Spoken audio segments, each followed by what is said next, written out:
Let's get started with the Archer Silva pop art projects. So you guys can see right here, this is an artwork created by Archer Silva.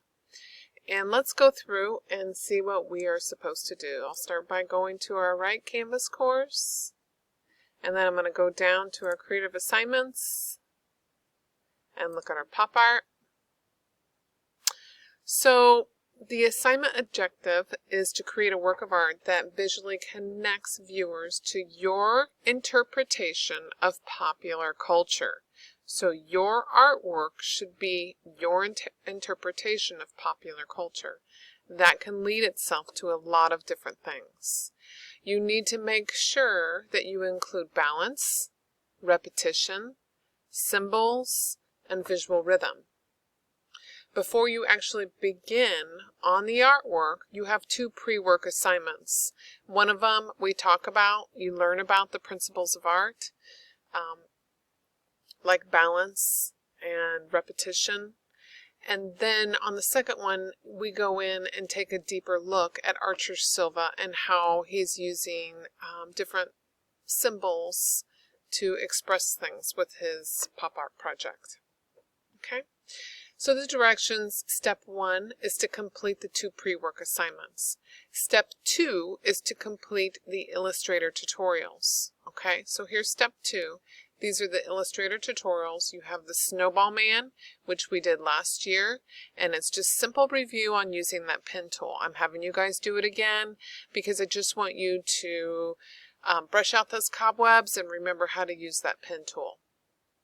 Then I'm having you do a couple of very short assignments from chapter 4 on Illustrator, and it's making masks and playing with how to create clipping masks, because you need to use clipping masks in your project.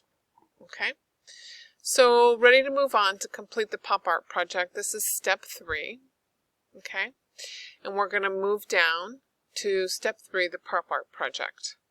Pop art creative project, and I have video help on how to use paths in here in case you don't remember how to use paths, need a little bit of help, especially with clipping masks, compound shapes, and other fun Illustrator techniques.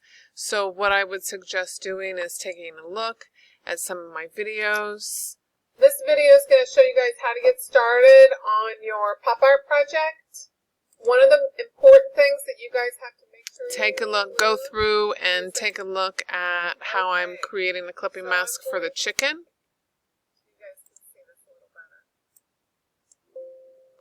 Okay, so I'm just tracing it on here, and then I move on because I'm going to put a chicken in the artwork. So I created a clipping mask for that actual chicken.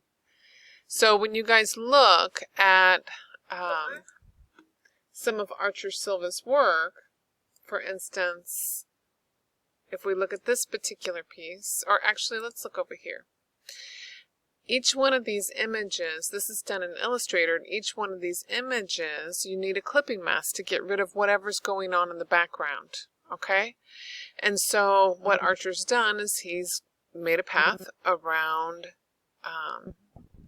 this guy and then create a clipping mask to get rid of everything else that's on the outside of it. Same thing here with these army guys and their dogs and the helicopters, the hand, all of that. Okay, clipping masks. So you will need those clipping masks. Okay, I'm going to back up. So I put those little videos on there. Whoops, I backed up a little bit too far to help you guys with creating your clipping masks. Okay, there's 2 of them. I think on this one I'm doing fish, and then on this one I'm doing some chickens. Okay, and I put in here are some Illustrator files. If you want to go through and open these up in Illustrator, you can actually see how I've created that clipping mask. Let's see here.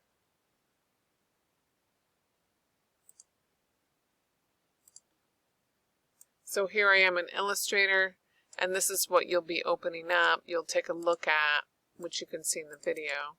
I've got not only the clipping mask, but then I created the path and filled it with color, an empty background, And then down here I put extra things in that clipping mask for the chicken. So there's all kinds of fun stuff that you can do with this project.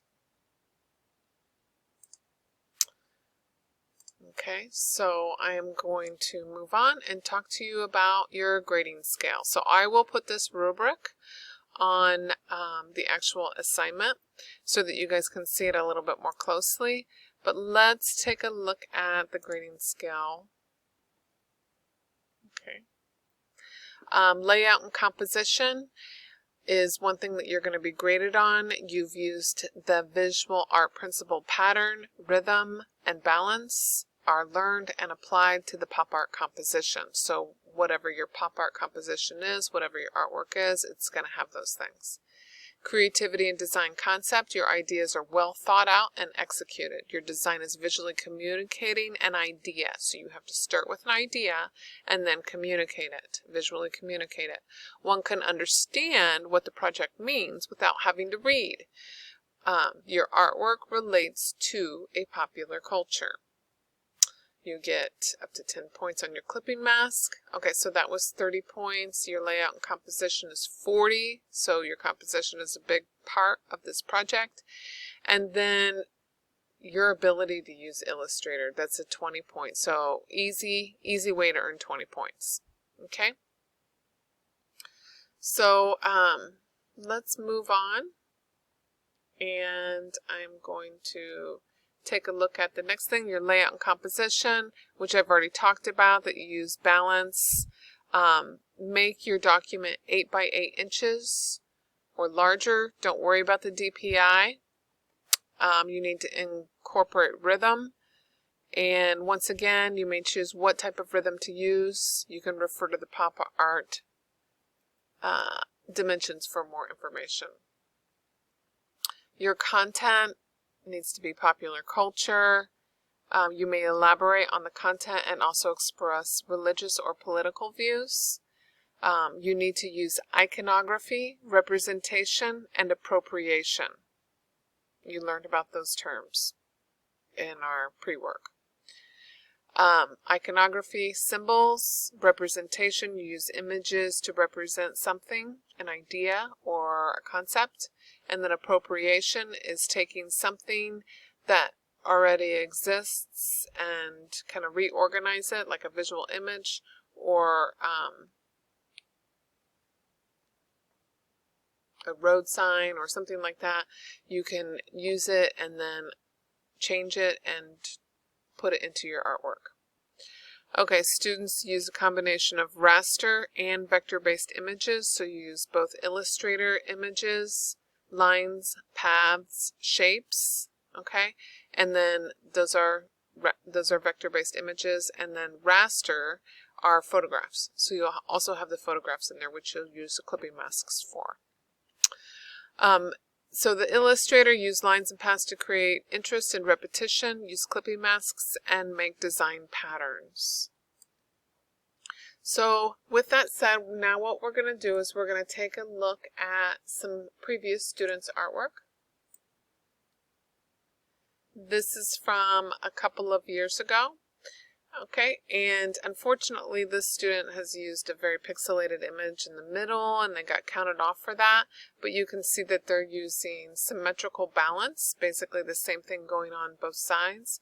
They've got some nice repetition, and that repetition creates movement and rhythm in the piece.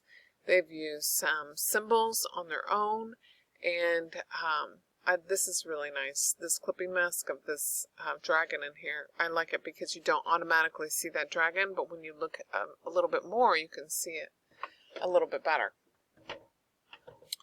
Okay, so moving on, taking a look at what some other people have done. This is Jackie. He did this last year. Okay. And this person wanted to do, they were really into motorcycles. And they used that monster image in here. One thing that I would really like to see in your pop art projects is not only are you going to create clipping masks, like this is a clipping mask around this motorbike rider, but he also created this extra path around it, And that brings emphasis, okay? It makes it so that these images are not all blending in together. So that was a really great use of skill. It showed me that he really knows what he's doing on there. Let me show you a piece that Silva has done where he does the same thing. Okay, so if you look at these pieces, these donkeys right here, they both, I know it's kind of hard to see because it's small, but let's see if I can blow up. I don't remember how to blow up. So, but they also have paths that go around them to separate them. Okay, same thing with the circles, paths that go around them. Not all of his images have that. Like this grass, I don't think, oh yeah, it does. It has a little yellow path that goes around it. So think about adding extra paths that go around your image. Let's take a look at this piece. Let's see if I can blow it up and make it bigger.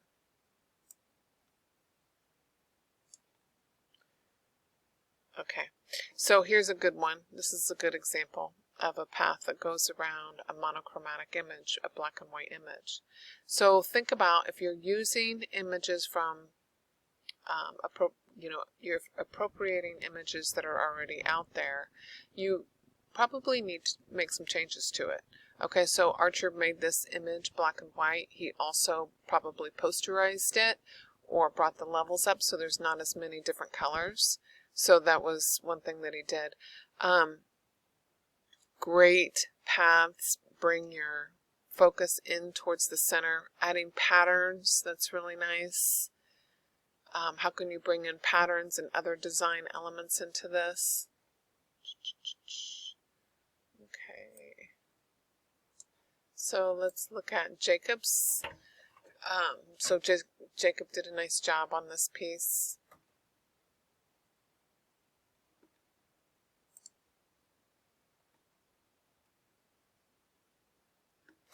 Okay, so here we've got some appropriated images on here, okay? And with this image, I like the fact that he's not only taken him, but he's also made a copy of him and then added a mask in the background. So one thing that I'm going to ask you guys to do is when you appropriate your images that you are making sure that they are copyright free and safe to use. So how do you find a safe image? There's a couple of things you can do. First of all, I highly suggest using Unsplash. Unsplash is a great way if you want to find people. All of these images on here are usable, free images. They do not have any type of copyright law. You're not stealing somebody's work. These are free to use. And there's also some really beautiful images in here. So if you wanted to find people, you could go through and find a picture of a person. You can search, like if I wanted to find a dog, I could do a search and find a dog, a flag.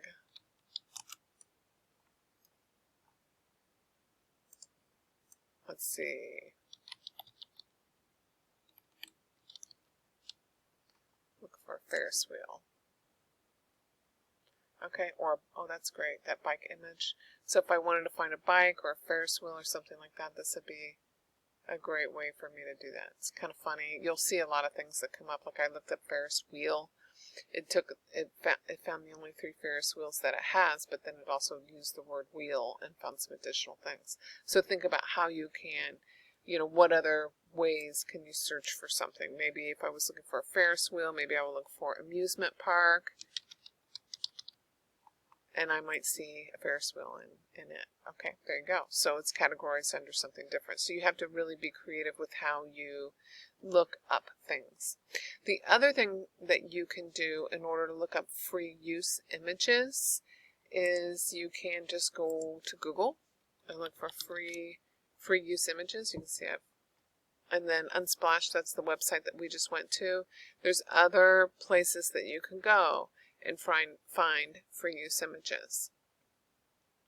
You can also change your search in here and go into settings and go into advanced search, and you can put in here what you're looking for as far as whether or not the image is available, usage rights here.